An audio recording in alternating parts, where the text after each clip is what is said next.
خبری مرگ دمیربگ برایم خیلی گران افتاد و باور نکردنی هم بود.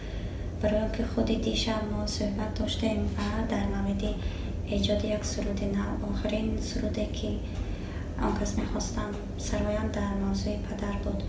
دیشب 4 فوریه بود، زنگ زده گفتند که میخواهم برایتان یک آهنگ میفرستم، میخوام درباره پدر، یک موضوع پدر سرود بخوانم و سرود هم آفتاب هستی برایم من همین خیلی سر شود گفته خواستگدن و گفتم که من آنچه که میخواهم درباره پدران بگویم حرف دل من به واتساپتان نوشته گفتم خواهش میکنم که همان حرف ها به شعر وارد شود گفته به متن سرود و در زمره بسیار حرف های دلی دمیربگ در آنجا یک حرف بود که هنوزم در ذهن من چرخ میزند. در آنجا گفته بود که صحت سلامت باشی پدرم و همیشه همراز مادرم و همراه مادرم و در پهلوی مادرم باشی گفته همین آرزوهای به شعر وارد کنید گفته بودم.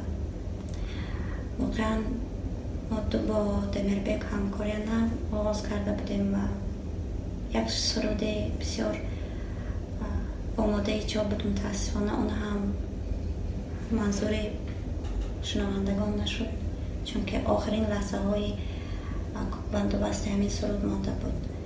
به خدا ناز چرا بمیرم ای بی شما لا لا لای نای لا لای به خدا نازی چرا اون ناز به میشه یگان تا حرف خوشه بدن با اون تو خشوره تر میشه. من خودی بمیرم ای بی شما بینید دیگه خیلی نکی نغز آمدگی رفتن گریم چه مخه